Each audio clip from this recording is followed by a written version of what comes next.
If you're looking for a home mortgage, look no further than Premise Mortgage. The Premise process is simpler, faster, and more convenient than the competition because of their cutting-edge technology. Plus, Premise is an independent company, yet is backed by a bank. Therefore, they can offer all kinds of products for clients with various needs and deliver an awesome customer experience. Premise Mortgage is licensed in 43 states and counting. Contact Richie Love today at 704-607-1497. That's 704-607-1497. Matt Doherty, the 6'7" sophomore from East Meadow, New York. Leadership is learned. A starter on Coach Dean Smith's legendary 1982 Tar Heels National Championship team with Michael Jordan. Jordan comes down with a rebound. Clears it away to Doherty. Doherty going in against Floyd. For the layup, it's good.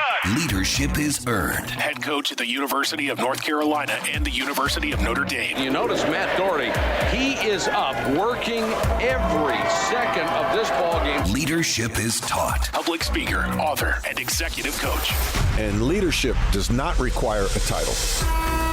This is the Rebound Podcast with Coach Matt Doherty. In this episode of the Rebound Podcast, we were in front of a live audience at Community Matters Café in Charlotte, North Carolina. My guest today is Jay Bilas, ESPN analyst, 9-time Emmy nominee, 3-time Best Analyst in College Basketball, and the 2016 Kurt Gowdy Award winner.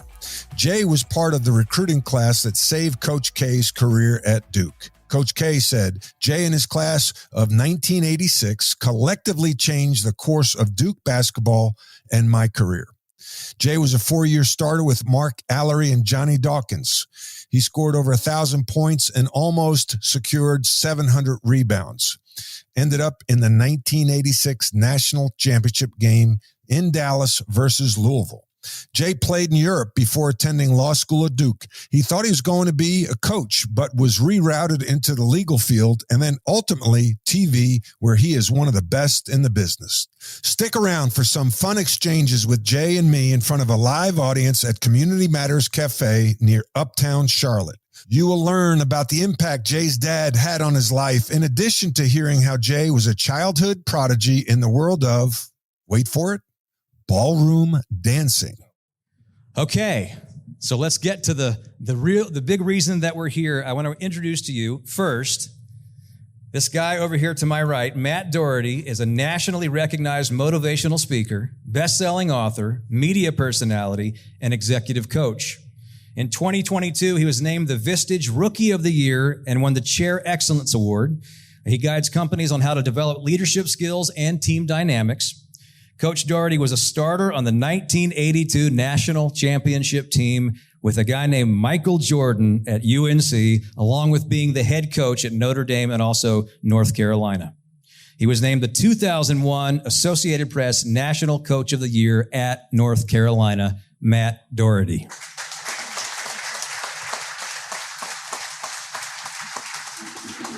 And to my left, a 4-time Emmy nominee. A 9-time Emmy nominee. He has 3 times been named the best analyst in college basketball by Sports Illustrated, as well as the ACC Sports Journal and Barrett Sports Media, among other publications. In 2016, Jay Bilas was the recipient of the prestigious Kurt Gowdy Award from the Naismith Memorial Basketball Hall of Fame. The New York Times bestselling author of Toughness, Developing True Strength on and off the court. He also writes for ESPN.com and was awarded the best column of the year in 2007 by the United States Basketball Writers Association. A prep All-American from Los Angeles, California, the 6'7" Jay Bilas was a 4-year starter at Duke under Mike Krzyzewski from 1982 to 1986. As an undersized center, he scored 1,062 points, grabbed 692 rebounds, helped lead Duke to the #1 ranking, the 1986 ACC Championship, and the 1986 National Championship game, which I mentioned. Jay Bilas' 1986 Duke team set the NCAA record for the most wins in a single season with 37. Ladies and gentlemen, Jay Bilas and Matt Doherty. All right. Yeah, man. That's good stuff. Thank you so much for being here. Really excited to have such a great crowd at Community Matters Café. And Jay, thank you for being part of this Rebound podcast. I really like to start growing up. What was it like growing up in Southern California? Mom, dad, family, playing sports. Take us back to that time. In a lot of ways, Matt, it was idyllic. I grew up in a beautiful area of Southern California in Rolling Hills, not far from the Pacific Ocean. My parents had grown up not far from there in San Pedro, California, where the Port of Los Angeles is. And my dad was really hardworking. He had been a commercial fisherman before I was born. And then he got into television sales and service. He was essentially a TV repairman, owned his own business. And so he was his work ethic kind of was a big impact on me. Neither one of my parents had the opportunity to go to college. So when I was growing up, it was always sort of pounded into me that, you need to go to college. And my mom used to say, college of your choice. You need to be a good enough student where you go to the college of your choice. And then I got good at basketball and started getting recruited and realized I didn't need to be as good of a student as my mom thought I needed to be. And that was sort of a point of friction. And she wanted me to go to Stanford, and I didn't want to do that. And oddly enough... Why didn't you want to go to Stanford? At that time, Stanford was not considered to be a great basketball program. And it was not, sports were not the Stanford thing. And so I didn't really take to it. But we had my mother and I, the biggest issue that we had with my academics was, I was a good student, but it wasn't my number one priority. And I had, my junior year, had to take the SAT, and my mom had very high expectations for my score. And I had gone out the night before with my friends. It was a little foggy the next day. And I thought I had done really well. And when we got the result back, my mom was like, this is not going to get into an Ivy League school. And I'm like, yeah, it will, Mom. Because I can play ball. Yeah. And so I made her a deal. I said, we'll let in some Ivy League schools for home visits, and we'll put the score in front of them. They say it's good enough, then I don't have to take it again.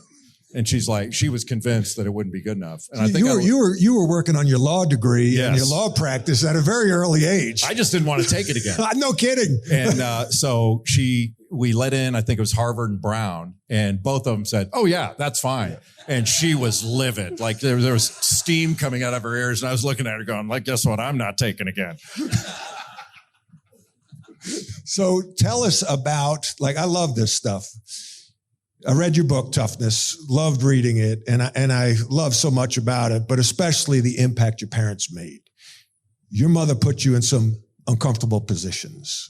Yeah. Talk about that. My mother was deathly afraid that I would become an uncultured Neanderthal athlete. So I call it, she encouraged me to be in the light most favorable to my mother. She forced me. I had to take ballroom dancing. And when I started doing it, by the way, I'll never use that against you down the road. I'll never bring that up over a big putt on 18. It's out there now. It's out there now, so it's all over. But I showed some proficiency in it, and the teacher that I had was an older lady, but she had been a world-class ballroom dancer. So she paired me with an older girl, and we went around to competitions in Southern California, and we won. And so I had like probably 6 or 7 ballroom dancing trophies that never saw the light of day.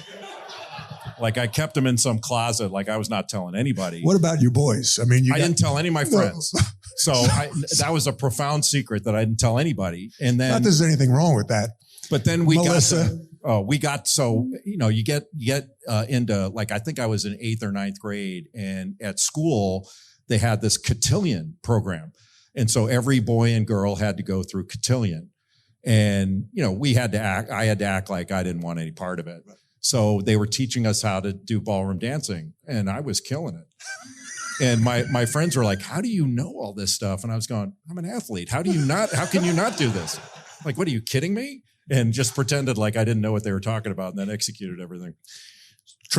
Go to your dad now. Your dad, blue collar, basically TV repairman. And in your book, you talk about the ladder. Mm-hmm.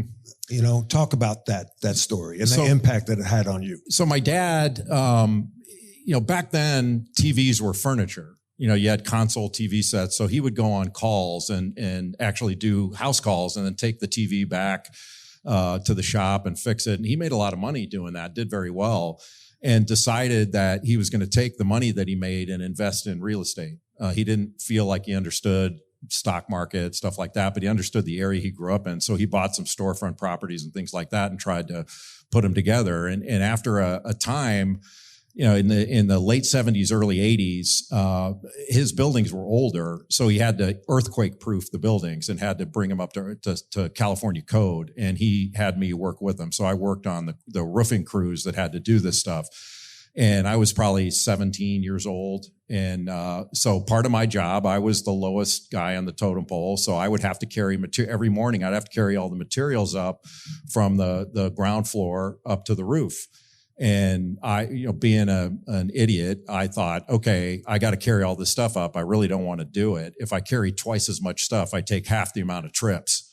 And so I overloaded myself on one of these trips, and every time I tell the story, I'm higher up on the ladder, but I probably got halfway up the ladder and I fell. I couldn't keep my balance and I fell dead on my back. And initially my dad, like something happens to your kid, every parent feels this. At first you're like, he was scared that I was hurt. And then when he found out I wasn't hurt, then he was pissed. And so he says to me, and I don't think he felt like he was being profound at the time, but he was. He looked at me and he said, start concentrating on what you're doing. He said, you can't get to the top of that ladder in one step, but you can get to the bottom in one step.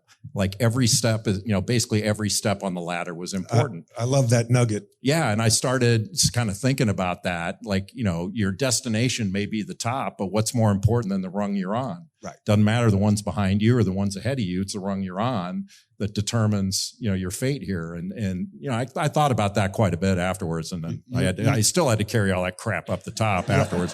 You seem to be getting a little emotional about when you hear that story. Are your parents still alive? Yes, my dad's 90 and my mom's 87. My dad still plays golf and he's in really good shape for 90. He can't hear anything, but other than that, he's doing great. Yeah, maybe that's selective. I think it is selective. Yeah. So how do those two lessons, your mom putting you in uncomfortable positions, with dance and your dad with one step at a time on a ladder, how have those lessons helped you with your career, not only at Duke, but as a broadcaster, as one of the best in the business? I think it came down to handling, they sort of taught me you can handle your own business. You don't have to worry about everything at one time. And my dad used to tell me, when I was playing, I think I had a game one night, and after the game, he could tell that I wasn't fully into it, and he was like, and he never gave me advice on basketball. He stayed completely out of it. He wanted to hear the stories about what happened in the locker room and have a few laughs, but he never critiqued me. He was my dad, not my coach. So after a game, he noticed that maybe I wasn't all there, and he was like, "What was going on?" And I said, "I got this test coming up, and this is happening." And he said, "What could you do about it while you were playing?" And he said, it's okay for you to think about only basketball while you're playing. You can't do anything about that other stuff. So what good does it do you to worry about it? And he said, when it's over, then you can think about the test. And then he goes, when you go out at night with your friends and you put aside a couple hours to hang out and don't think about anything else. But when it's over, you got to move on to the next thing. He was really good at that. That's compartmentalization and just the ability to stay present. Yeah, present. They call it that now. But he was basically like, concentrate on what you're doing while you're doing it. When you're done, you move on to the next thing. Like he had tasks that he had to do every day. So the night before, and it wasn't like he had some, big notebook of things. He had a yellow pad. Right. And the night before, he would go to work. He would sit down and he would say, what do I have to do tomorrow? And he would come up with whatever he was supposed to do. And, he wasn't home that much. So when he was at home, I'd be like, come on, Dad, let's watch this, or let's go play catch or do this. And he said, give me a few minutes. I got to do this. I'm like, one time I said, why do you have to do that? And he says, well, because I got to plan for tomorrow. He said, I can't just wake up and decide what I'm going to do tomorrow. I got to plan it out today. And he wasn't like giving me some lesson. I was bothering him and he wanted me to go away. But, and my mom was kind of the same way. Like she wanted me to, the ballroom dance thing, but she also made me take public speaking courses, which I hated. Was that Mr. Spidell? No, that was my basketball coach, Okay. but I had a guy named Billy Kramer. Oh, Mr. Kramer. Mr. Kramer. The forensics class? Yeah. So my mom put me in this stuff and I started taking this speech and debate stuff. And then Mr. Kramer got a hold of me and he started taking me to, they called them forensics competitions. And he went from my junior high, just happened to get a job in my high school. So I had him for like 7 or 8 straight years. And so he would take me to these different competitions and, they called them, there was one that was extemporaneous speaking and impromptu speaking where they would give you a topic and you had 2 minutes to come up with a speech. Another one, they would give it to you and you just had to start. And, you're 16 years old standing in front of a room with only like 4 judges in the competition. And I don't think I've ever done anything that scared me that much. Mm-hmm. And whether I was in front of the 4th Circuit Court of Appeals as a lawyer or playing basketball, whatever, speaking at an event, that was great preparation on, do this. And if you fall on your face, you got to do it again. And I'm sitting there worried about what these 4 people are thinking. And it's really not that big of a deal, but it was hard when you were doing it. But, having to deal with that and then overcome it, things later on didn't seem like they were as big of a deal after you went through that. Well, it's funny to, you go into law, you go into broadcasting, you play basketball at a high level, all those lessons that your parents are forcing you to take, which you didn't like at the time, were really beneficial to you. Oh, hugely beneficial. And, I think my parents always encouraged me. They always let me do what I wanted to do. But my mom especially, my dad, I had certain have-tos at home. I had to cut the ivy and all that stuff, do yard work, which now I will not lift a yard work finger after doing that. But Wendy's shaking her head. Audience. She knows from the time we got married. I told her, I promise you, I'll make enough money where we'll have a yard service. I am never doing anything. Yeah, well, I have a green thumb. I'm in the yard all the time, pulling weeds and planting flowers and trimming hedges and stuff. Right, Kelly? Yeah. Better man than me. I'm not. I'm with you. But I think like having you do things that are, I'm not sure you need to intentionally make people go outside of their comfort zone, but try it out. Yep. And I think my parents had especially my mom had a pretty healthy fear of my failure.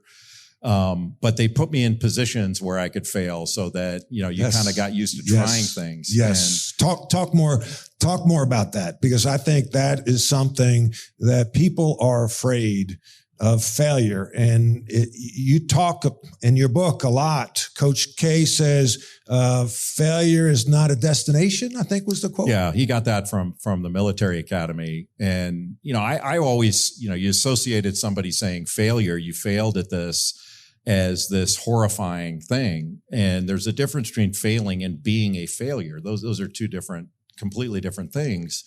And you start thinking about, our experiences playing that, you go into a game and, the goal is to win.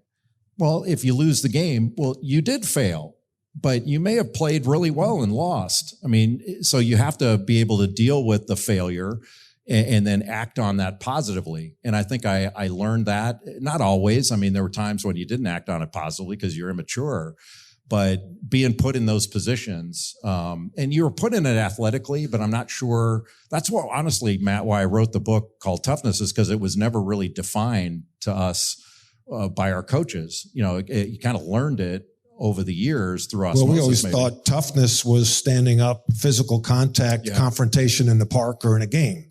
That's toughness, and a lot of that's fake toughness, right? But you touched on toughness is concentrating on a task, right? Toughness is dealing with failure. What other forms of toughness? And how can people in the audience and the listening audience, business owners, entrepreneurs, how do they carry that to the workplace and build resilient teams? Especially because this generation gets a bad rap, right? I think so. And you're working, you see these young people. You have a basketball camp. You're working as an analyst for college basketball. So you see these generations after generations after generations. So talk about toughness, talk about this generation, and talking about building resilient teams. I think, to your point, I think this generation, our kids get a bad rap that somehow they're somehow softer than we used to be, or they scroll too much and all that, when we do it just as much as they do. My sense is, and I didn't talk to my grandparents about this, but my sense is that my grandfather, who served in the military, probably thought I was the wimpiest guy that he'd ever met. He fought in World War II, or, was in the Merchant Marine, did all these things. And, his generation ran up Omaha Beach, and I'm sure my dad felt like I had it a lot easier than he did. And I did. But it doesn't mean that the things that I was doing weren't difficult and didn't require me to put myself out there and strive and work and achieve. And I think for our kids, like, I looked at my kids when they were going through the college admissions process, and I was like, look at the pressure that's on them. Yeah. And I didn't feel that kind of pressure. And it wasn't just because we played basketball and got recruited. It was, when I was in high school, my friends, the question we asked each other was, are you going to college? Nobody asked, where are you going? It wasn't like a status thing. And for our kids, if they didn't get into a certain level of school, they felt like they'd failed. And that's not the way it works. I actually, with my son, I'd actually showed him, here's a list of CEOs, some of the highest paid CEOs, and here's where they went to school. Like, show me the pattern. There isn't one. Someone went to small schools, big schools, highly regarded schools. Didn't go to school. Some didn't. But to your point on resilient team, I went pretty deep in thinking about what accountability means.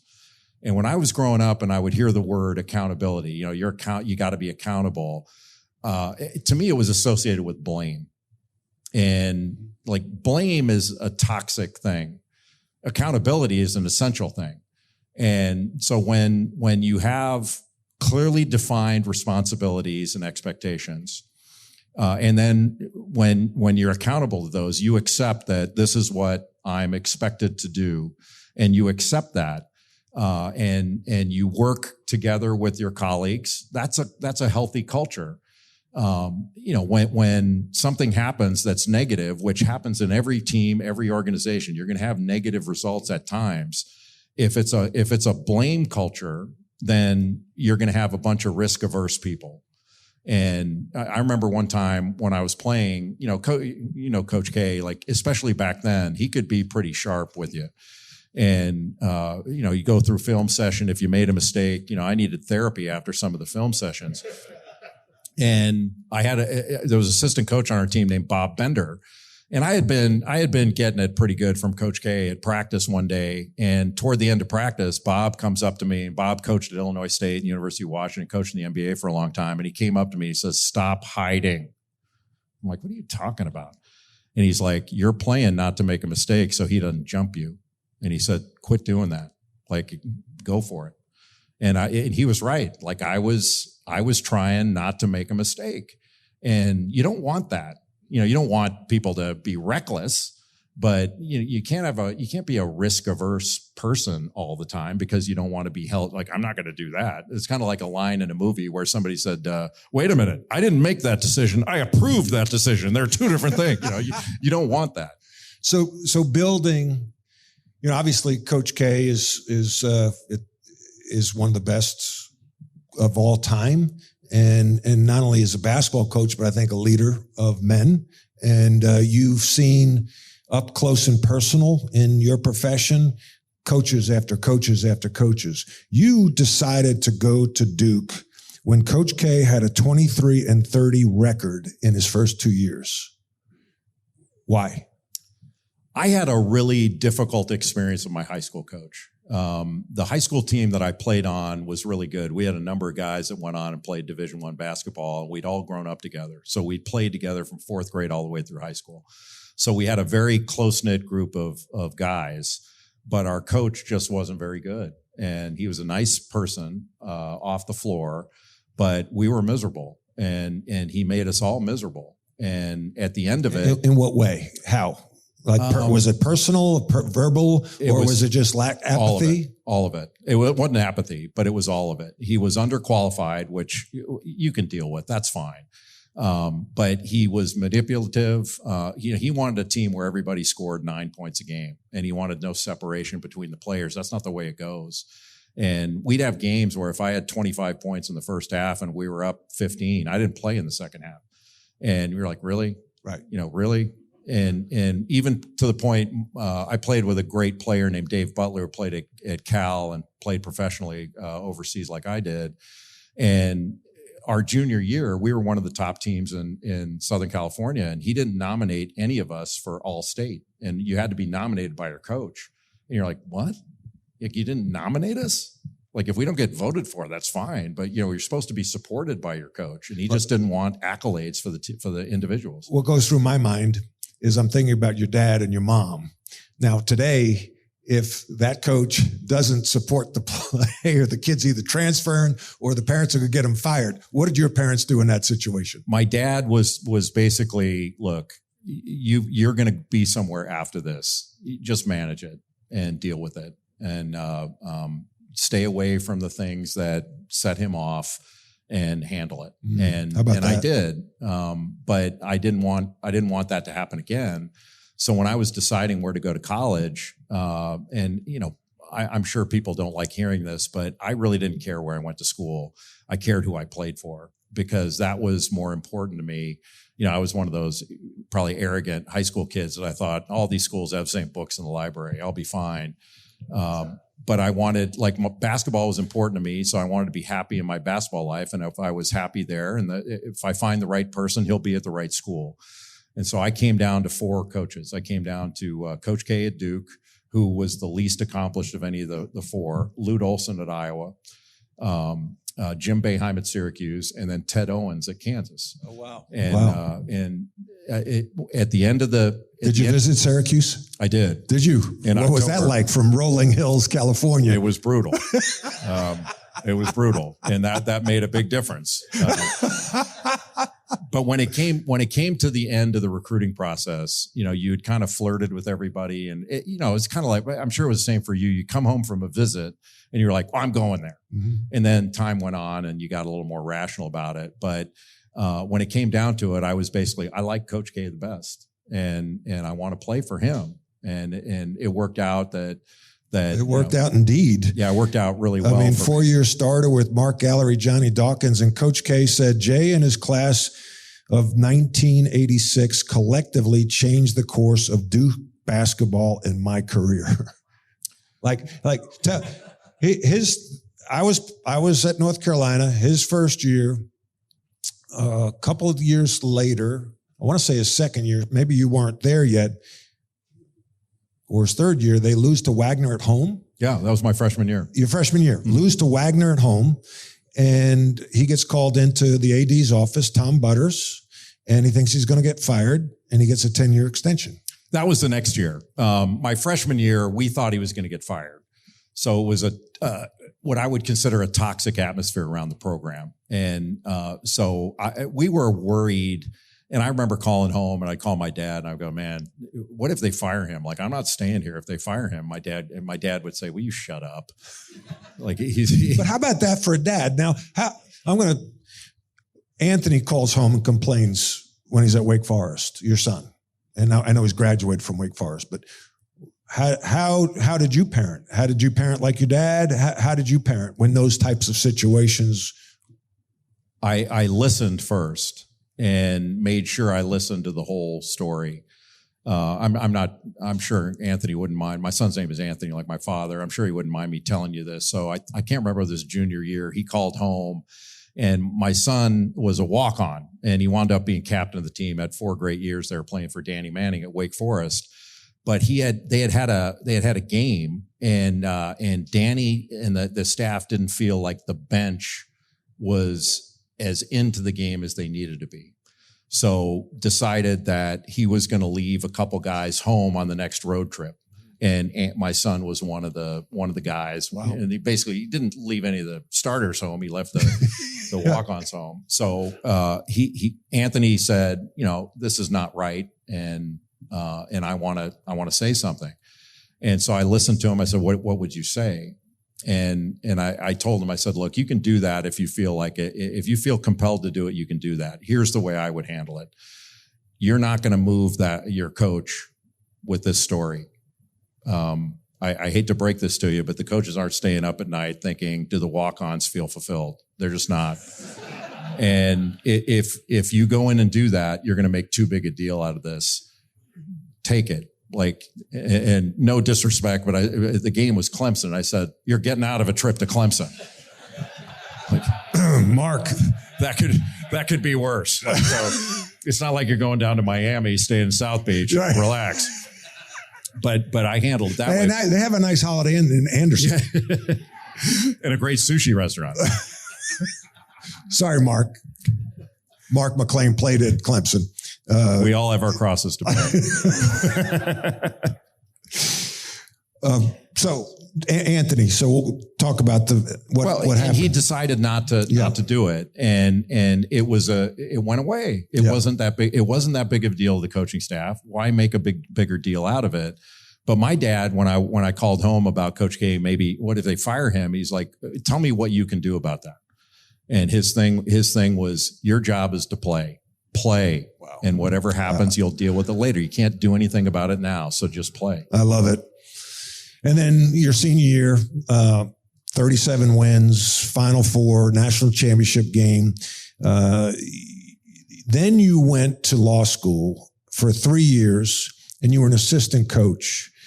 And Duke went to 3 Final Fours and won back-to-back national championships. So you went from player to on his staff. Well, I played 3 years overseas Okay. first. So That's right. Like both of us, you wanted to play professionally. And after 3 years over there, I thought I would play, it turned out that playing in Italy was my level. I'm sure if I made a team in the NBA, I got drafted by the Mavericks, but I would have been at the end of the bench wondering if I was going on the next road trip.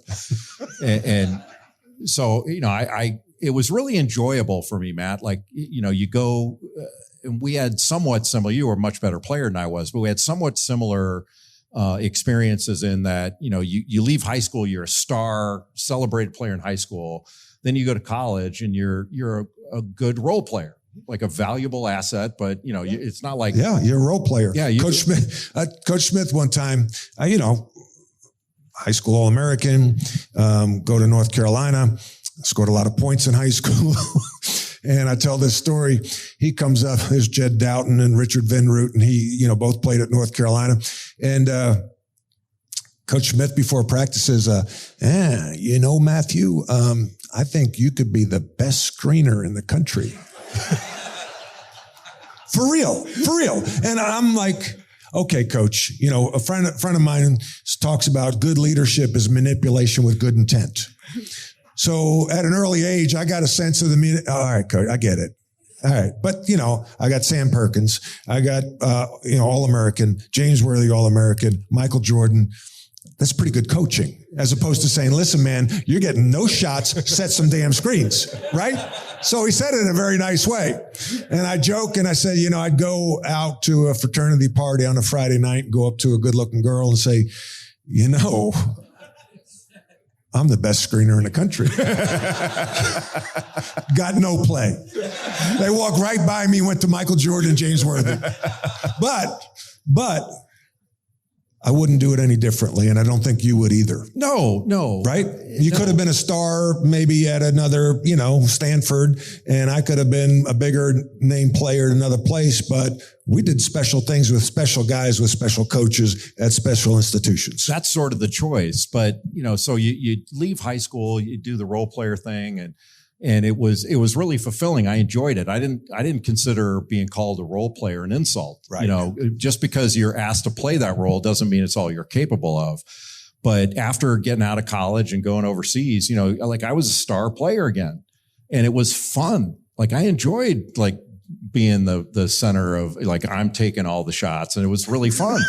But after 3 years of it, Coach K called me and said, I had applied to law school because my dad said, if you don't get accepted to law school now, you're not going to do it when you're 32 or 33. Like, do it now and defer it.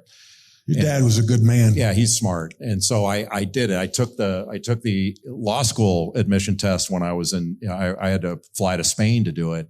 And I took it at an Air Force base and did well enough where I could get into law school. I applied to Duke. And I was thinking, okay, maybe I won't get in. And if I do get in, I can defer it and play 6, 7, 8 more years in Europe and make some more money and all that. And Coach K calls me. He heard about the application, so he calls me and says he offered me a coaching job as a grad assistant. And he was the one that said, if you get into law school, will you go? And I said, well, I want to keep playing, and I want to continue my professional career. And he said, no, I get that. And he says, I just don't know that this offer is going to come around again. I was like, oh, geez. And I thought manipulation with good intent. Yeah. Right? And I thought maybe I should take this. They were more similar, Coach Smith and Coach K, than different. Yes. The packaging was a little different. Just different personalities, but they had the same like core principles. That's right. I think. And so I took it and did law school and basketball at the same time. And I really thought coaching was the path I was going to take. But it didn't turn out that would be, when my wife Wendy and I, we got engaged, and we didn't think that would be the best sort of family path for us. Oh, no, it's a great family path. Right, Kelly? Yeah, lovely. Yeah, good decision, Wendy. She didn't want to move. She didn't want to move as much as I was willing to. Yeah, well, she's a smart girl. She was right. Yeah. So you're on the staff, 3 Final Fours, 2 national championships. Mm-hmm. What was it like? Like when I went to work for Roy Williams at Kansas, I got now behind the curtain of Coach Smith's program. You see it and feel it one way as a player when you're 18 to 21, 22, and then you're older, more mature, more experienced, and now you get to be in the meetings. You get to see him before games, after games, planning practice, watching film. What popped out to you like, oh, that's the method to his madness, or that's why he did things, or, oh, wow, this is really unique, really smart. I didn't realize that as a player. Anything jump out during the course of your time being an assistant coach? A lot. I think the first thing that jumped out was the level of detail and the depth of scouting that Coach K and the staff did. And then the difference between what the staff was prepared for and what they shared with the players. And Coach K, what I believe one of his greatest strengths is taking the complicated and making it simple. And so we would boil down a game plan. All right, here are the 4 things we need to do. We don't need to stop every action that they have. And we don't need to get bogged down in those details. If we take away this pass, this entry pass, and push it out 2 feet, or if we can deny this reversal on this action, we can blow this whole thing up. Stuff like that, this whole particular play. But he would give us 3 or 4 things on offense and defense that we needed to concentrate on. The rest of it was going to be based on our principles. And it made it easy and digestible for us, that we could act on it, that we weren't overburdened with too much information. He had it, right, but we didn't need that level of having everything. And then the other part were the interpersonal connections on the team that he was always cognizant of. Is that this player's going through this? There's something going on between these 2 guys. We need to address that.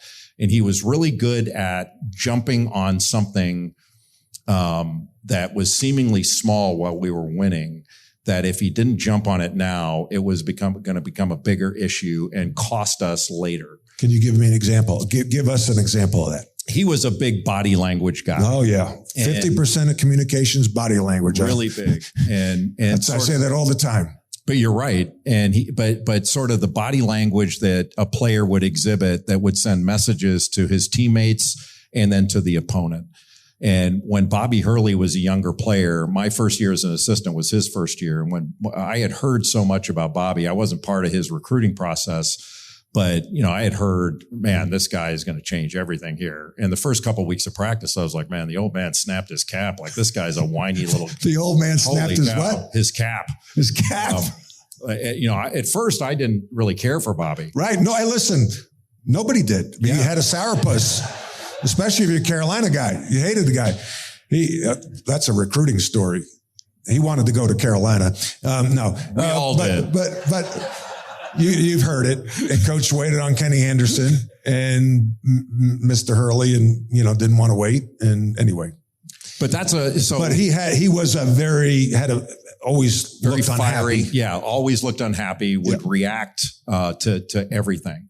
And Coach K sat him down and showed him his body language. Says, "You can't do this." That, how do you think your teammates are reacting to now? They're worried about you, and the opponents are going, okay, we got him now. You're not projecting strength and all that. And he didn't wait until because Bobby was unbelievably good. I mean, you had to have him out there, but he would jump on those little things, little details. He would make a big deal out of, and he would rock the boat when we were winning. He wasn't afraid to do that. And a lot of coaches don't want to rock the boat. But if you don't jump on it, then later on, that's a reason you may lose, and then the boat gets rocked for you. Yeah. Jeff Van Gundy has a great quote, don't accept in victory what you wouldn't accept in defeat. Right. And that's basically what you're saying, right? And so everybody here, goes on a hot streak, right? Through the pandemic, a lot of people had great success during the pandemic because there was extra money, and all of a sudden they get the wind at their backs, and then things start to tighten up. And maybe during that period, you allowed people to loaf. You allowed people to show up late. You allowed maybe the detail in the reports weren't as sharp. But that's when you tighten the screws. That's when the great teams tighten the screws. Well, and you know this better than anybody. Like, the margin of victory is so slim in these games. So you have the same performance in two different games, exactly the same. You win one because the last shot goes in, and magically the last shot going in washes away the mistakes. You lose that game, the shot doesn't go in, and then every mistake is magnified. And the truth lies in the middle. So can you address those mistakes when you're winning rather than overdo it when you're losing, sort of magnify it too much. And Kevin Eastman, who's been a mentor of mine for a long time. And, Kevin had a saying. He was like, catch him doing something right. That coaches would oftentimes they're very good at being critical of mistakes. Coach Smith would say, praise the actions you want repeated. Exactly. Praise the action you want to repeated, but catch them doing something right. And, we didn't do everything wrong, but I think going back to, resiliency, part of it is resiliency and accountability. For me, part of it is being tough enough to accept critique and being able to act on it positively. So when you get feedback, and how it's delivered is important, sort of the blame versus accountability thing. But are you willing to accept that and then say, okay, I made a mistake here. I didn't do my best here, and then use that to act positively on it? Or is it going to be something where you feel attacked, or you're going to, when you were a player, you and I have shared stories on the golf course. Like, I don't think Coach K or Coach Smith at times really cared what we thought when they were critiquing us on the court, right? No. Yeah. Like Coach Smith sometimes just said, Doherty, Exum changed. God rest his soul, Cecil Exum had just passed away. But the worst thing, he never cursed, but he would say to me, Doherty, Exum changed jerseys, which is basically, I was demoted to the second team. I know Coach K's, was maybe a little more aggressive with his comments. How should the people in here and the listening audience that are running companies hold people accountable, address it, deliver that news? Because I think that's the hardest thing. Talk about driving a culture. You gotta have core values. You gotta set a list of the behaviors that are important to the program, and then you gotta hold them accountable. Well, the first two are easy. We can have fun with core values and behaviors, but now all of a sudden, Allery and Dawkins don't show up on time for the bus. Mm-hmm. Tell us about that story. Yeah, that was my freshman year on the way to the ACC tournament. We were freshmen. We each had a fellow teammate as a roommate, and we were expected. The bus leaves at whatever time, 9 a.m. or 8:30, and Allery and Dawkins are roommates in the dorm, and they're not on the bus. So Coach K said, the bus leaves at X time. We're leaving. You're either on the bus or you're not. So, it makes it sound like we just went to the airport and flew to Atlanta, but he had one of the assistants get off the bus and go get him. But their alarms didn't go off and they just overslept. So when they finally got there, he sat the team down when we got to Atlanta and we went over the fact that these guys were late. So he like, how do you blame two guys, especially your two best players? Their alarm didn't go off. I mean, that's going to happen. So he looked at the rest of the freshmen that were in their dorm. We were all on the same floor in the dorm. And he said, what did you guys do? Did you guys make sure that all of you were going to get there? Like, what responsibility do you take for all of us being on time? And he asked us the question, and we started saying, well, geez, we could have done that. We walked right past a closed door at their room. None of us thought maybe we should knock on their door. We were all into ourselves. Like, I got to get there on time. And so he's basically asking us, like, you need to take responsibility for each other and put it on all of us for them being late. And that way you can still start them. Maybe that was part of it. He didn't have to take them out of the lineup. It's funny. Yeah. If you overslept or somebody else on the team, I was always worried about missing the practice. But, like you said, sometimes other guys showed up late and they didn't miss quite as much time that I would have missed. Yeah. But, you found out that there's such a thing as brownie points. Yeah. And the better players had a few more. Yeah, we'll talk about again, the adversity, building resilient teams. How did Coach K do that? How can we do it in the workplace? Because that is something, again, going back to the accountability part. You have your core values, you have your behaviors, then holding somebody accountable. People show up late to work. People aren't meeting quotas. What's the secret? What do you think is important?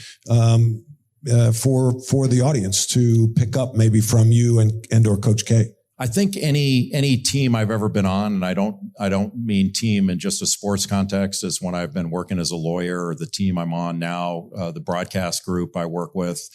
It's sort of a collective responsibility and making sure that we understand and care for the different roles that people have. That, when I was playing, like Johnny Dawkins was our best player.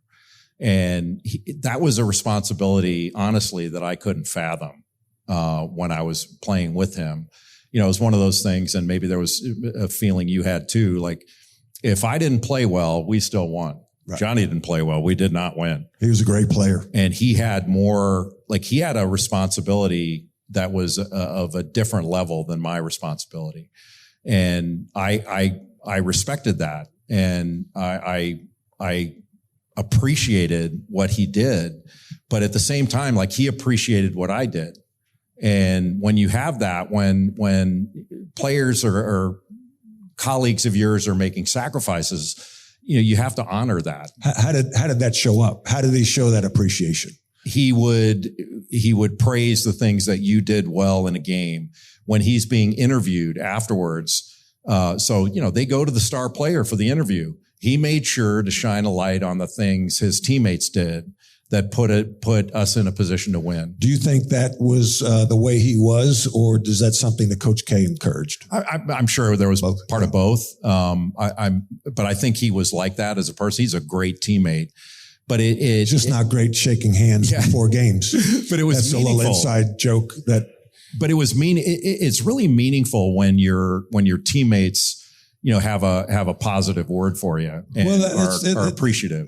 It's James Worthy. We're playing an ACC tournament, 1982, Triangle and Two by Jim Valvano, your favorite coach, Bo. And who do they leave open? Me and Jimmy Black. Okay. So we got to make some shots. James Worthy comes to me in a dead ball situation and says, when I get the ball, I'm going to throw it to you and you shoot it. I'm getting goosebumps talking about it. That meant more to me than if Coach Smith said it to me, right? Like you said, the support of a teammate, the culture that was driven by players. And I think that you talk about Leitner holding Grant Hill accountable in your book, Toughness. Touch on that a little bit, because Grant wasn't a great outside shooter at the beginning. And I think Leitner basically said, you got to take the ball to the basket. And that was more powerful coming from Leitner than it was from a coach. I think so. And I think Christian had a very keen understanding that Grant was the difference between, Final Four caliber team and a championship team. Duke didn't win one until he got there. It was 1991 and Grant was a freshman. And I happen to think Christian Laettner is one of the best players, if not the best players ever played there. I happen to think Grant Hill's the best player ever played at Duke. It's amazing how good he was. But he didn't see himself that way. He's a very humble, kind of person, and he wanted to fit in. And Christian was like, no, like take over, and wanted him to be more aggressive. Like, we need you to do this. And, Coach K was that way too. He would every once in a while, it happened on different teams. He would ask the team, he said, are you guys okay with Grant shooting? And they would all go, yeah. And he said, then shoot it. He never did that with me, oddly enough. Set a screen. Yeah. Are you okay with Jay rebounding? Yes, we'll rebound. Yeah. Hey, Jay, if you ever find yourself open with a clear shot, call timeout. All right. This will go back to 1982. I mean, I was a good player. I thought I was a good player. And I take an open 15-footer in practice. Coach Smith blows the whistle. Who on Matthew's team thought that was a good shot? Raise your hand. And I'm standing next to James Worthy and his nickname Stick. I said, Stick, like help the brother out. Nobody raised their hand. Brutal manipulation with good intent, although that didn't feel like good intent. Right? Well, I got it after a while. You realize that these guys should be taking more shots. Yeah. As we get older, like, yeah, that was pretty good coaching. Yeah. I kind of get it now.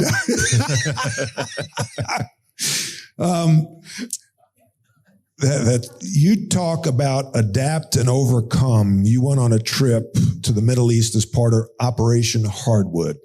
And I think we all are blown away by men and women in the armed forces. Anybody in here serve in the military, please raise your hand. Stand up, please. Richard, thank you very much. Raph. 2 Tar Heels, by the way. Raph's a Tar Heel. Richard Venroot played for Coach Smith at North Carolina and was the mayor of Charlotte. Another attorney. We have a lot of attorneys. Anyway, thank you for serving. There are 2 kinds of entrepreneurs, those who run their businesses and those whose businesses run them. If you've lost control of your business, consider running on EOS, the Entrepreneurial Operating System. EOS is used by more than 190,000 companies worldwide to help simplify, clarify, and achieve their vision. My friend and colleague, Brandon Blell, is a professional EOS implementer. She can help. Schedule a meeting with her at eosworldwide.com/Brandon-Blell. That's BLELL, or connect with her on LinkedIn.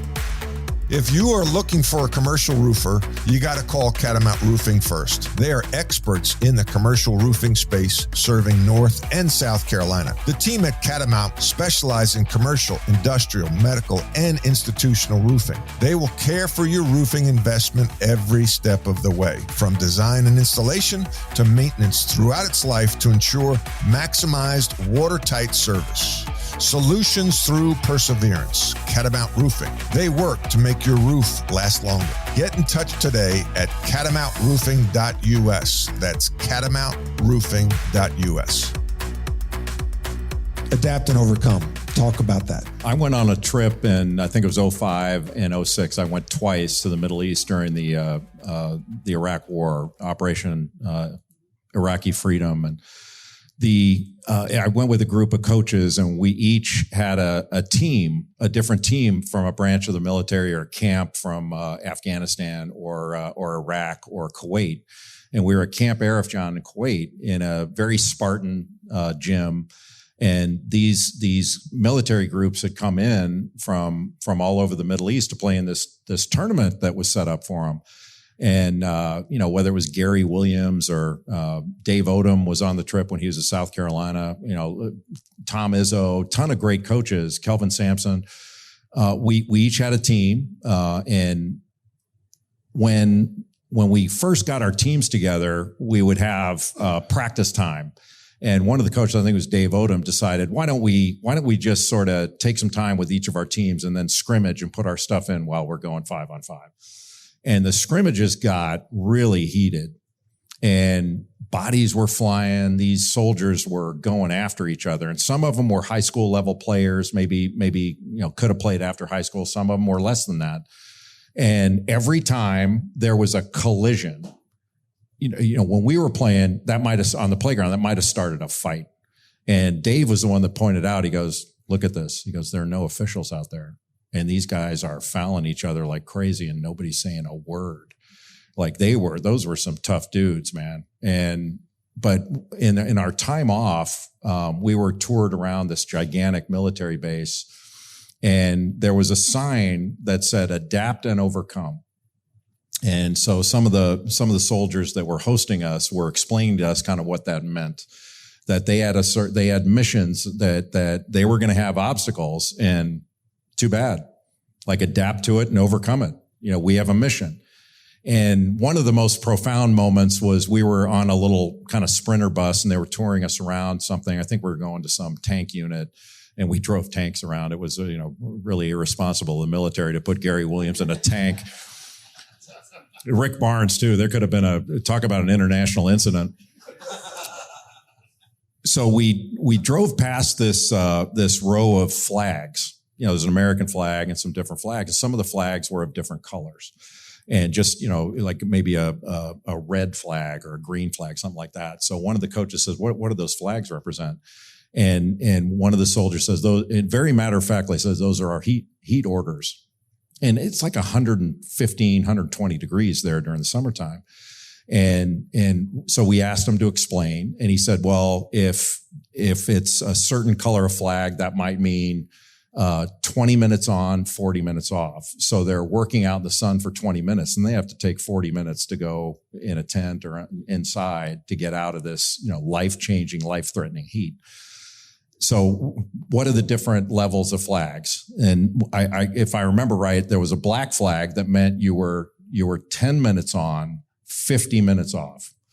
And one of the coaches says, well, how do you get your work done that way? And he says, well, respectfully, I say this, we don't heed that order. And he was like, you don't follow that order? He goes, we got brothers and sisters dying up in Iraq. Wow. We're not taking 50 minutes off. Wow. And you're like, those of you in the front row may be able to see Jay, don't mind me sharing, getting emotional about that. I mean, that is powerful stuff. And, well, it's a level of commitment that I can't relate to. I never served. Yeah. I've never made a commitment that profound. And you were tough. You were a tough basketball player. You show toughness. You show grit. You wrote a book about toughness. That's a different level. That's a different level. And one of the soldiers had talked about, there's a level, the highest non-commissioned officer, I think was called the sergeant major.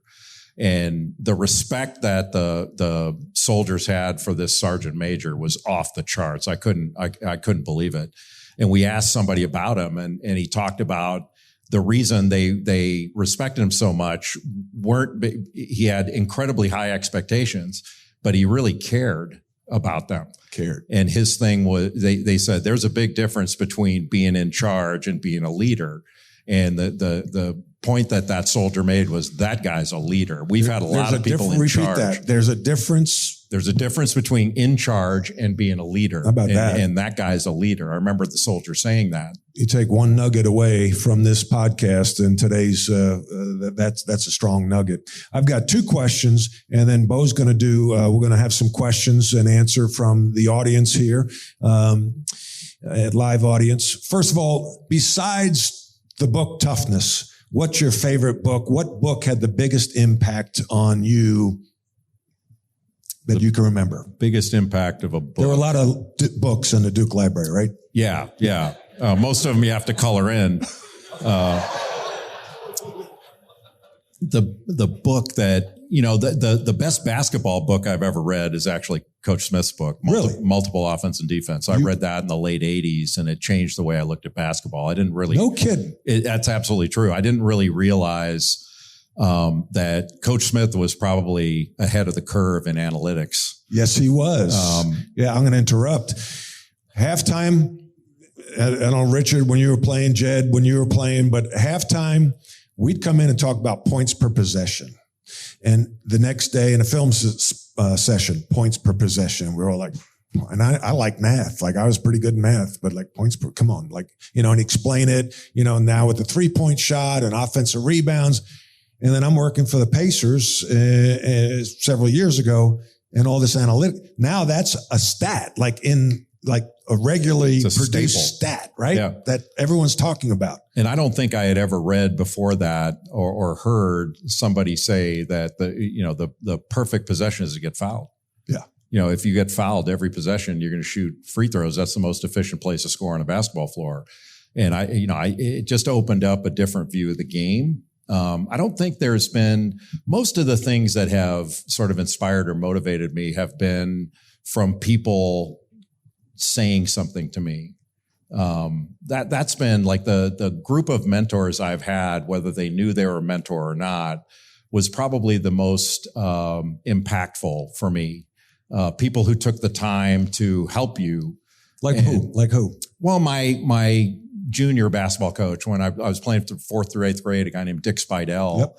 Some of the stuff that he would say, like, I don't know how much I really believed in myself until he believed in me.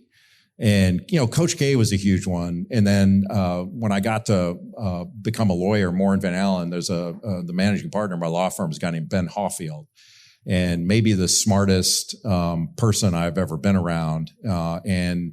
He was sort of the one that told me and showed me that we had a case together once, and we were dealing with lawyers across from us that I didn't think were the sharpest tools in the shed. And I thought that gave us a big advantage. And he said, no, it doesn't. And he says, you want to go against smart people. They know what a good deal looks like. And he said that's the most important thing is when you're dealing with smart people that understand what's going on, that's when you have the chance to really accomplish something. And he was really good with, you tend to think that in a law firm, the end of the year, compensation's a big deal. Everybody seems to be fighting for their slice of the pie. And Ben was really good at making sure that people knew how much he valued the contribution. And said one time, he says, the compensation piece is not as big a deal as you think. And he says, everybody wants to be valued the right way, but what they really want to do is feel valued. And amen, man. He was really good at that. Amen, right? That's one of probably the Gallup polls, one of the number one reasons why people leave their place of employment. They don't feel appreciated. That's powerful. It's not hard. It's not hard. It's kind of the catch them doing right something, compliment people when they're doing something well and make their contribution feel as valued as it is. Because if you take away that contribution, like I sat next to this is several years ago before I wrote this book, I was traveling down to Orlando to do a basketball clinic. And my ticket got screwed up. So I'm sitting in the back of the plane. I'm feeling sorry for myself. Not in first class. Not in first class. Wow, slumming it. And you know how when you're sitting there and there's an open seat next to you. Oh yeah. Praying nobody takes it. And then you see a guy. Acting like you're sleeping. You see a guy coming down the aisle and this big dude is sitting next to me. And this happens. Guy sits next to me and I'm thinking, okay, I'm going to be, and turns out, we start talking. And I'm usually not a talker on an airplane. To me, an airplane is a flying bus. I want to get off it and get out. And so we start talking. Duly noted. Yeah. Duly noted.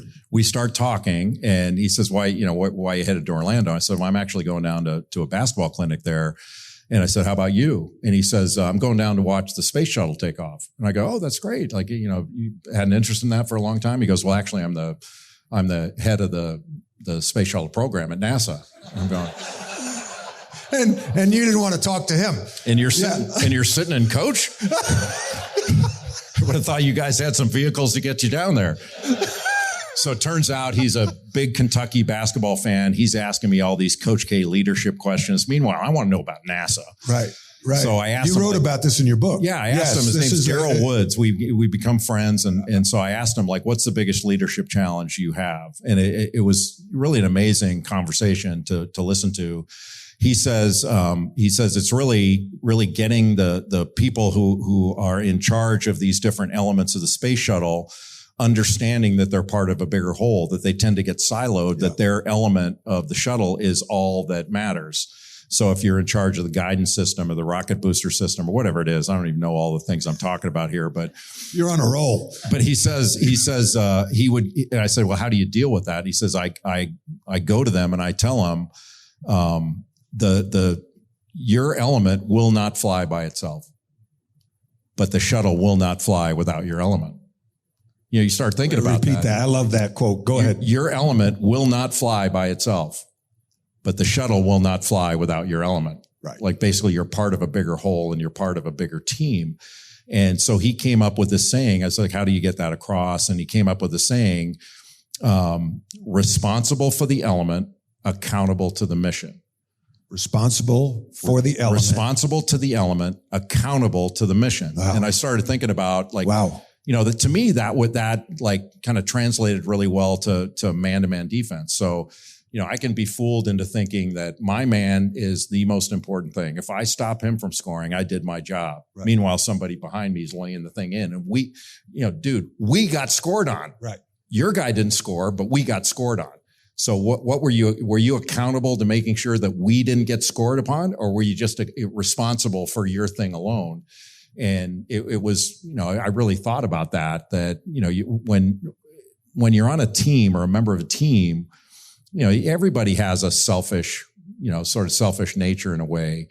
But when you throw yourself into what the team is doing and you're accountable to what the team is doing, I tend to think your individual performance gets better.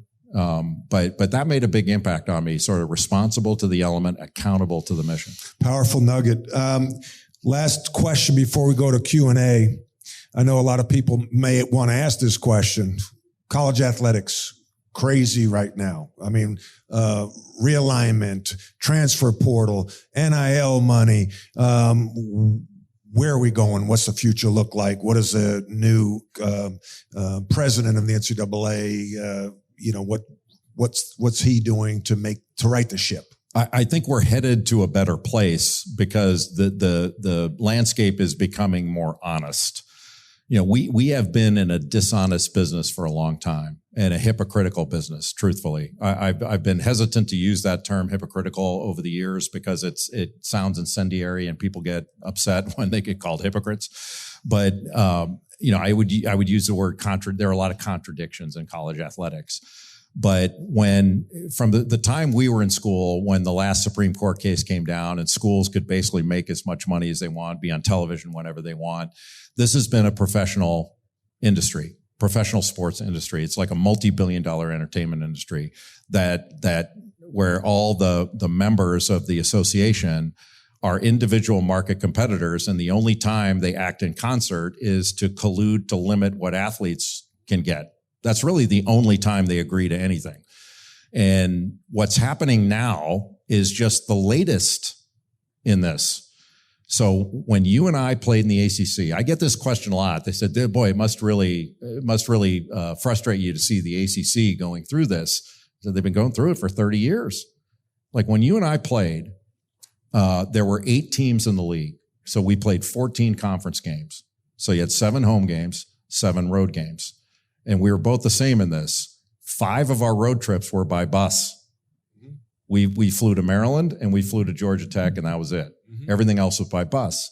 And, that was what people like to think college sports was.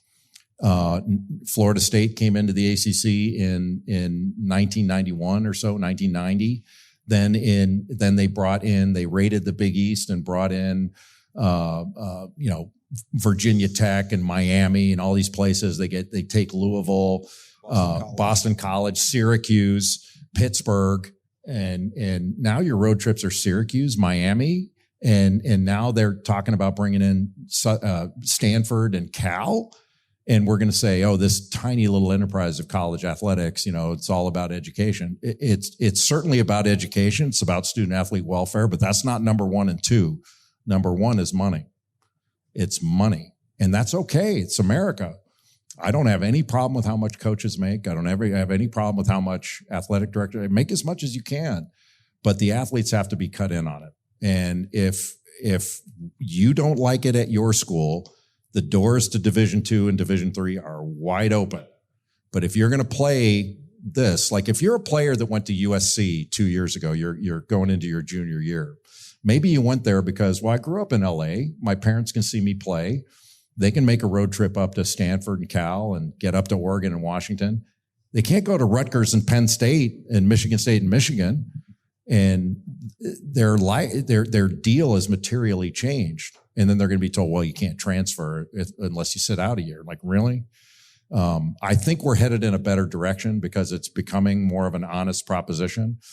They can't control the money that goes to players. They think they can and they can't. And so now what the NCAA is doing is they're lobbying Congress for a federal law that's going to allow them to limit what athletes can earn. And that goes back to when they did that when I was an assistant coach at Kansas, exactly. The restricted earnings coach. That lasted like a year. That was an NCAA. So that's exactly right. You're exactly right. So it's on. This is a federal law. There's a federal law. So that was what happened then was a federal antitrust violation. And it should have told the NCAA that we don't have much longer to do this. The courts are catching up with us. So they lost the most recent antitrust case, the Alston case, and got obliterated. They lost 9-0 on the Supreme Court level. And Justice Kavanaugh's concurring opinion basically said, you're not above the law, NCAA. And they sent the message, you bring this back to us, we're going to slap you down again. Wow. And so now it's going to be player compensation. The only thing that can save the NCAA is Congress saying, all right, we will give you an antitrust exemption so you can, with our blessing, violate federal antitrust law. I think it's a long shot that it happens, but they're going to have to start signing players to contracts. They're going to it needs to be more structured. It'll be structured. The NBA is doing it. It'll be structured, right? Yeah. But the NBA is collectively bargained, and so when they have a union, and when people say, and it's usually to say there should be a limit, the NBA limits salaries. Yeah, they do, but they bargain with the players. The players agree to it, and the NBA players take 50% of revenue. Yeah.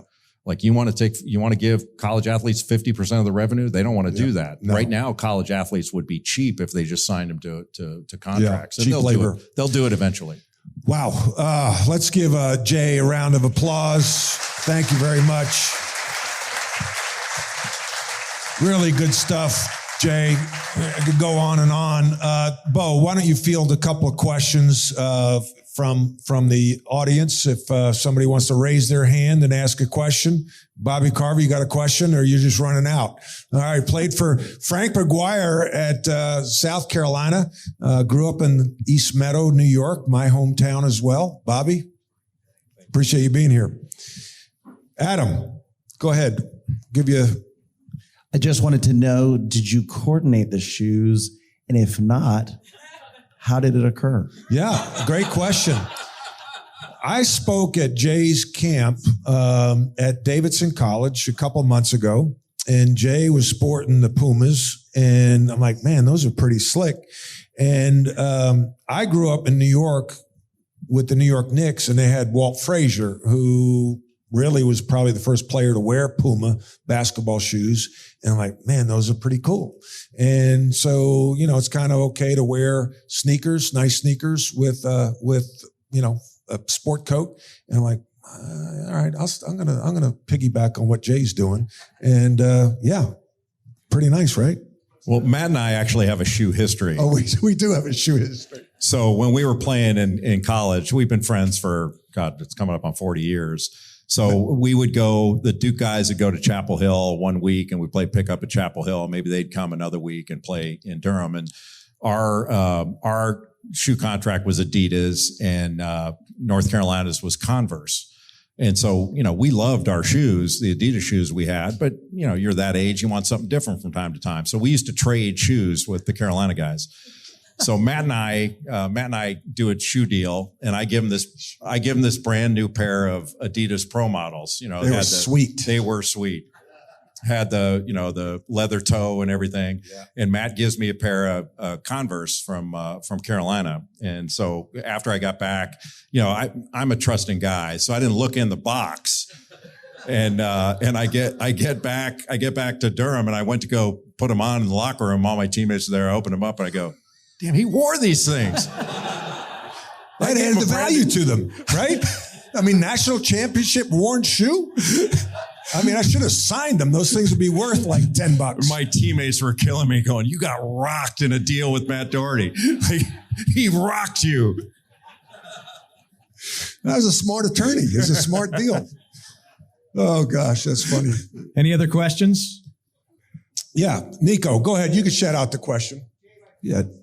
I'm going to repeat the question. Nico in the audience asked a question about the Duke game against UNLV in the Final Four, 91, Final Four. You were on... I was a second-year assistant coach. Okay. All right. And the year before, in 1990, UNLV had beaten us in the championship game by 30. And it's still the biggest margin in a championship game. I mean, it was, still in therapy sessions over it. And the next year, UNLV is undefeated. They had Larry Johnson, Stacey Augmon, Anderson Hunt. And I mean, it was ridiculous how talented they were. And they were expected to just roll to another national championship. And then we're playing them in the semifinals. And so the assistant coaches at that time at Duke, I was the grad assistant. Mike Bray was on the staff, Tommy Amaker and Pete Gaudet. And the assistants thought there's no reason for us to haul out the tape from last year and watch them beat us like they were clubbing baby seals. Like, that can't be good. That can't be good for the players. And Coach K was like, no, we're showing them that tape. And his point was, we're going to show them the areas that we can clean up. And if we handle these situations better, we're going to be in the game at the end. And, we didn't have any illusions that we were somehow going to blow out UNLV, but we'll be in the game at the end. They don't play in close games very much. We do. Like, that's where we live. And if we're in a close game at the end, we'll win. We'll have a chance to win. And so he kind of sold that to the players. And that was a great lesson for me, that he wasn't showing them the tape to watch us get beat. He was showing them the tape to say, look, these are things we can correct. These are issues that led to us losing. If we do this, this, and this, we'll be in the game at the end. And that's where we live. They're not comfortable in those situations. We are.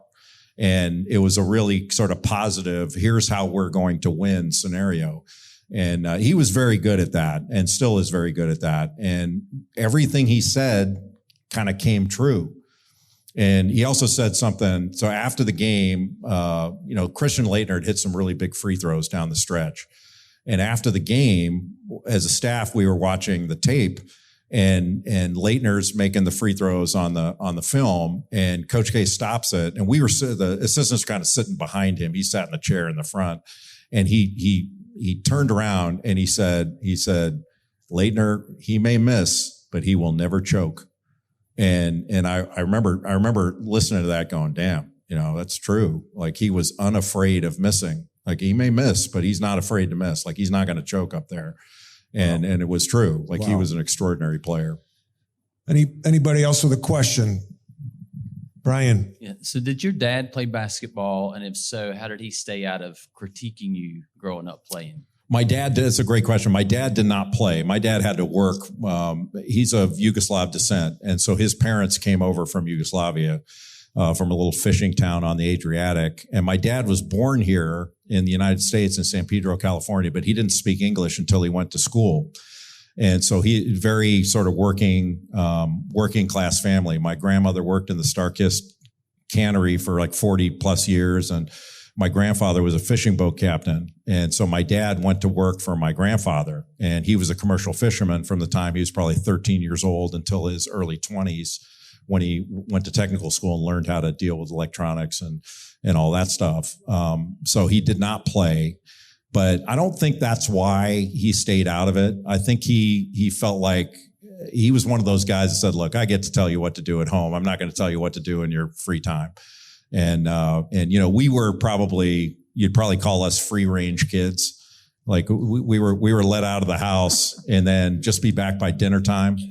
And now, you don't let your kids out of your sight. And so, I had some freedom as a kid, which I really appreciated. And I appreciated my dad kind of staying off my back on stuff that was my thing.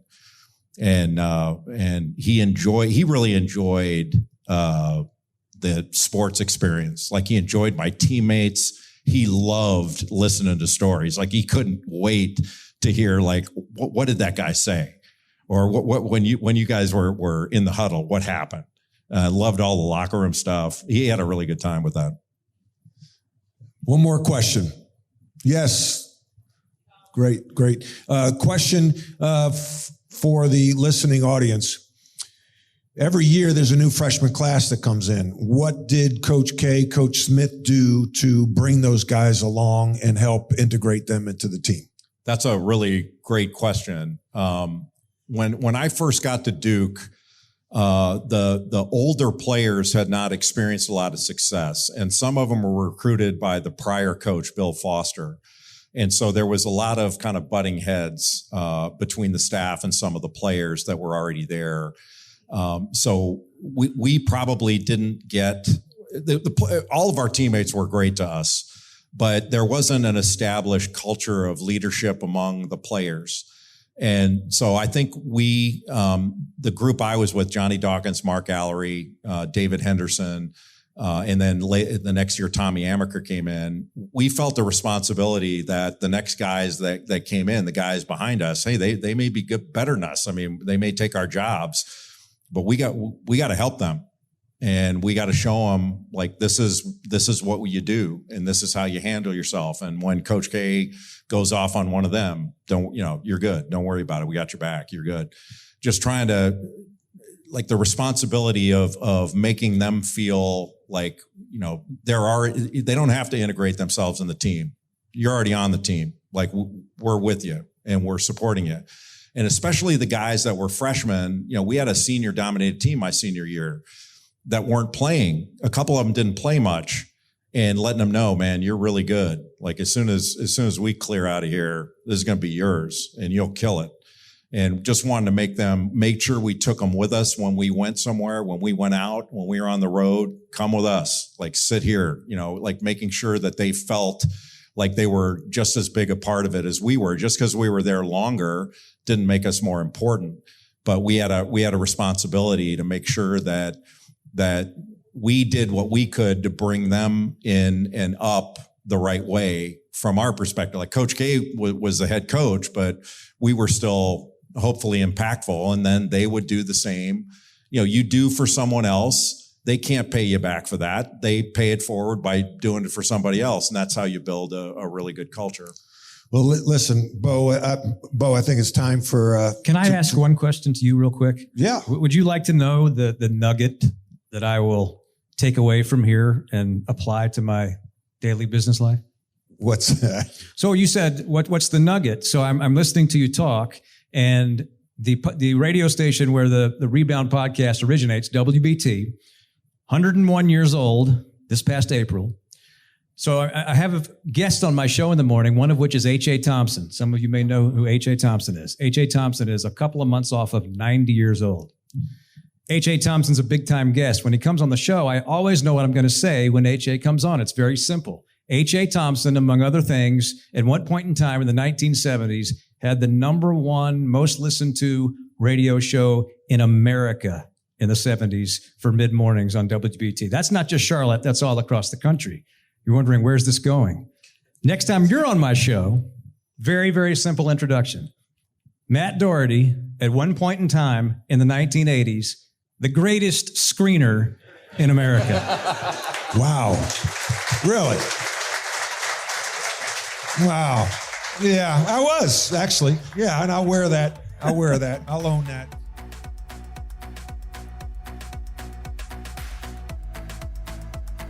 Leadership is a learned behavior. You're a leader whether you're a parent, a coach, a business owner, or a friend. We all lead in some way, shape, or form. Thanks for listening. I welcome any and all feedback. You can reach me at dohertycoaching.com. This is Brian Anders, native Charlottean, recovering engineer, and seasoned entrepreneur. I am proud to support Matt Doherty and his podcast because even though he's not famous for his vertical leap, he truly knows how to rebound. We all know it takes community to get back on your feet and pursue that next opportunity. I invite you to connect with me on LinkedIn at Brian K. Anders. That's Brian with an I, K. Anders, Anders, and I will see you online. At Action Plus Ideas, your brand is our purpose. Elevating brands through premium merchandise and apparel is our expertise. With a legacy spanning over 30 years in Charlotte, we take pride in serving our community and beyond. With exceptional service, top-tier products, and always on-time delivery, we create lasting client relationships. As a prominent promotional products distributor, we offer competitive pricing, superior decoration, and inventive marketing solutions to make your brand stand out from the crowd. Contact Action Plus Ideas for more information at actionplusideas.com.